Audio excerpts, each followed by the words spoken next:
দর্শক, বাংলাদেশে যেই মার্চ ফর গাজা কর্মসূচি শুরু হতে যাচ্ছে ঐতিহাসিক সোহরাওয়ার্দী উদ্যানে, সেটা কিন্তু সময় নির্ধারণ করা হয়েছে বিকেল ৩টা। যদিও এই মুহূর্তে বিকেল ৩টার আগেই কিন্তু একেবারে কানায় কানায় পরিপূর্ণ ঐতিহাসিক সোহরাওয়ার্দী উদ্যানের এক প্রান্ত, সেটি কিন্তু আমরা দেখতে পাচ্ছি। এই মুহূর্তে দাঁড়িয়ে আছি, প্রধান যেই স্টেজ রয়েছে সেখান থেকেই কিন্তু আসলে ঘোষণা আসবেন। দেশের সকল রাজনৈতিক দল একই প্ল্যাটফর্মে বসবেন কিন্তু সেই জায়গায়, এবং সেখান থেকে কিন্তু আসলে তারা ঘোষণা দিবেন মার্চ ফর গাজা কর্মসূচি থেকে ইসরায়েল বাহিনীর বর্বরচিত হামলার বিরুদ্ধে অবস্থান নেবেন। সেই হামলাকে কেন্দ্র করে কিন্তু আজ পুরো বিশ্ব কিন্তু তাকিয়ে আছে বাংলাদেশের দিকে, এবং বাংলাদেশের সাধারণ মানুষের এই অবস্থান এবং গাজাবাসীর পক্ষে তাদের অবস্থান, গাজাবাসীর জন্য তাদের যে ভালোবাসা, সেটি কিন্তু আসলে এই মুহূর্তে আমরা লক্ষ্য করছি। এবং এই মুহূর্তে যেমনটি দেখতে পাচ্ছি, পুরো ঐতিহাসিক সোহরাওয়ার্দী উদ্যানের এক প্রান্তে সাধারণ মানুষের যে স্বতঃস্ফূর্ত অংশগ্রহণ, প্যালেস্টাইনের পতাকা হাতে হাতে সকলের, সেটি কিন্তু আমরা দেখতে পাচ্ছি।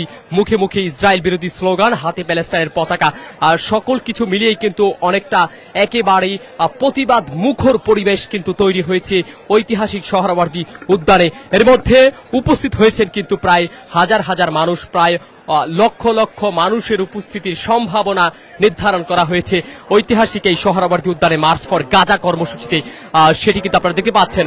আমি যদি একটু স্টেজটি দেখানোর চেষ্টা করি, একেবারে গতকাল রাতেই কিন্তু নির্মাণ করা হয়েছে। এখানে বক্তব্য রাখবেন ডক্টর মিজানুর রহমান আল আজহারি, শাইখ আহমদুল্লাহ, বাংলাদেশ ক্রিকেট দলের বেশ কয়েকজন খেলোয়াড়, মেহেদী হাসান, মিরাজ মাহমুদুল্লাহ, রিয়াদ থেকে শুরু করে বাংলাদেশ জামায়াত ইসলামী এবং বাংলাদেশ জাতীয়তাবাদী দল বিএনপি থেকে শুরু করে বেশ কয়েকটি রাজনৈতিক দলের নেতাকর্মীরা কিন্তু ইতিমধ্যে এখানে বক্তব্য রাখবেন, সেটি আমরা জানতে পেরেছি। তবে দর্শক, যেমনটি আপনাদেরকে জানিয়ে রাখতে চাই, বাংলাদেশের ইতিহাসে এই প্রথমবারের মতো সকল রাজনৈতিক দল একই প্ল্যাটফর্মে বসছে, এবং সেই প্ল্যাটফর্মে বসার একমাত্র উদ্দেশ্য হচ্ছে প্যালেস্টাইনের গাজা এবং রাফাতে যে ইসরায়েল বাহিনীর বর্বরচিত হামলা, সেই হামলার প্রতিবাদ জানিয়ে তারা এখান থেকে বিক্ষোভ কর্মসূচি মার্চ ফর গাজা, সেটি কিন্তু রাজধানীর শাহবাগ থেকে শুরু হয়ে ঐতিহাসিক সোহরাওয়ার্দী উদ্যানে এসে শেষ হবে। এখানে বক্তব্য প্রদান করবেন দেশের রাজনৈতিক দলের কেন্দ্রীয় নেতৃবৃন্দ। শুধুমাত্র রাজনৈতিক দল নয়, বরঞ্চ সামাজিক, পেশাজীবী, বণিক সংগঠন থেকে শুরু করে সকল সংগঠনের সমন্বয়ে গঠিত বাংলাদেশের বিভিন্ন চলচ্চিত্র অঙ্গন থেকে শুরু করে ক্রিকেটার, প্রায় সকল প্রাঙ্গণের সাধারণ মানুষ কিন্তু আসলে এখানে উপস্থিত হবেন এবং উপস্থিত হওয়ার কথা রয়েছে। দেখাচ্ছিলাম আপনাদেরকে রাজধানীর সোহরাওয়ার্দী উদ্যান থেকে। এর মধ্যে প্রায় কানায় কানায় পরিপূর্ণ কিন্তু ঐতিহাসিক সোহরাওয়ার্দী উদ্যানের এক প্রান্ত। স্টেজের সামনে থেকে হাজার হাজার মানুষের উপস্থিতি আপনাদেরকে দেখানোর চেষ্টা করছি। হাতে হাতে সকলের কিন্তু প্যালেস্টাইনের পতাকা, এবং আমরা যেমনটি দেখতে পাচ্ছি অনেকের হাতে কিন্তু আসলে বাংলাদেশের পতাকার সাথে প্যালেস্টাইনের পতাকা এবং ইসরায়েলি পণ্যের যে বয়কটের বিভিন্ন প্লে কার্ড, সেটি কিন্তু তারা তুলে ধরছেন, ইসরায়েলি পণ্য বয়কটের ঘোষণা জানাচ্ছেন।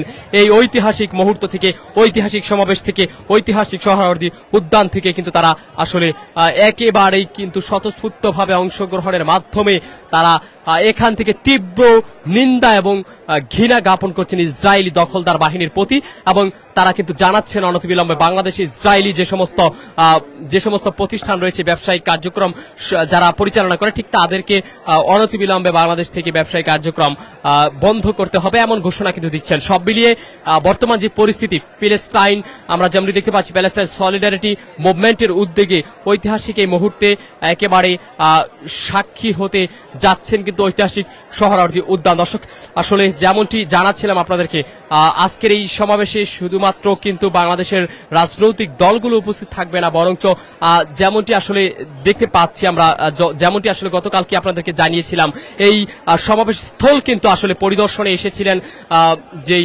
খেলাফত মজলিসের নেতা মাওলানা মামুনুল হক। তিনি কিন্তু গতকাল আমরা দেখেছি সন্ধ্যায় আসলে ঘটনাস্থলে এসে এই স্থানটি পরিদর্শন করে গিয়েছেন, এবং এখানে চরমোনাই পীর শাইখে চরমোনাই হিসেবে যিনি পরিচিত সৈয়দ ফয়জুল করিম, তিনি কিন্তু উপস্থিত থাকবেন। এবং এছাড়া বাংলাদেশের জাতীয় মসজিদ বাইতুল মোকাররমের খতিব মাওলানা আব্দুল খালেক, তিনিও কিন্তু আসলে এখানে উপস্থিত থেকে এই পুরো সমাবেশের সভাপতিত্ব করবেন, সেটি কিন্তু আপনাদেরকে আমি জানিয়েছিলাম আসলে।